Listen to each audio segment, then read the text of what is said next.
Alright, a big change is coming for all YouTube creators. YouTube finally announced a long-awaited new content violation process. Let's dive in to see what it means for you if you have your own YouTube channel or help clients who create content on YouTube.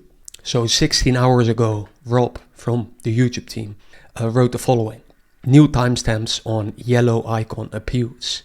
Creators, we're beginning to roll out timestamp feedback for your yellow icon appeals submitted by creators who use the self-certification process. This change has been a top creator request, which is true. Right now it's very unclear if you get a violation, what it really means and why you got it in the first place.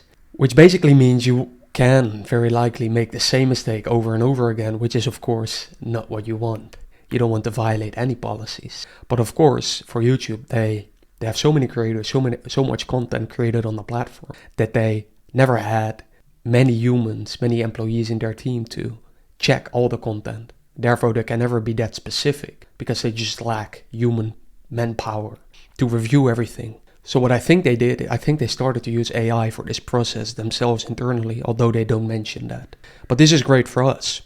The way this will work is that when a creator uploads a video using our self-certification process on web uploads, so this doesn't work on mobile yet, they're working on this. So any a video that is uploaded through the website, I'm not sure why that is.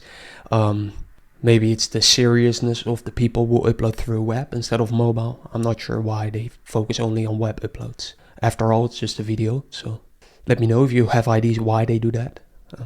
And that video receives a yellow icon. So if that receives a yellow icon, they now have the option to appeal through one of their experts, which will then review the video. Of course, this only happens when you violate a policy.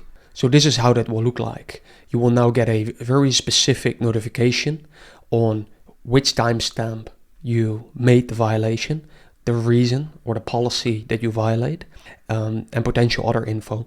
So you will now be able to get the exact point in question and review the violation, while the indicators will also note if the video's title or the thumbnail is a problem.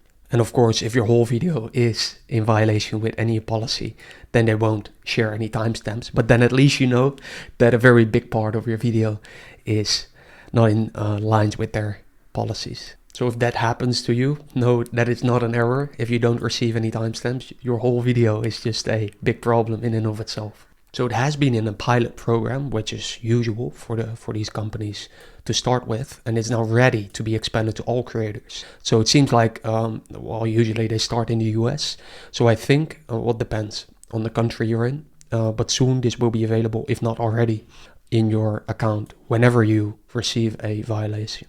So this point is quite good to note. Whenever you receive any of these violations, you want to basically go back in your editing software, remove the parts, change them based on your assumptions. Now it's more clear, I would say, what went wrong, because you now know, okay, during this time there's something that isn't not in line with the policy. So re-edit it and upload it again, so you do not get limited ads, because that is, I think, their main focus. They just want to make sure all creators have it clear what went wrong. They make the changes accordingly, and they can start to turn on ads again.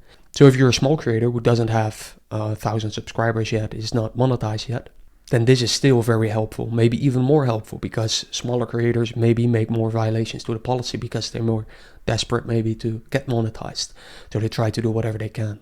But with this new system, which has always been quite vague, making it now very easy for creators, or more easy, to stay within the rules, which is, I think, very important. Besides that, yesterday they also announced a instrumental only soundtrack generation with AI through DreamCheck, which is one of their AI tools that they launched some time ago. As you can see, you can now prompt and ask for lyrics before, but now also instrumental only music through YouTube Shorts. But in my opinion, I think this is just a waste of their manpower to work on all these AI tools, which I don't think many people use or even want to use in the future.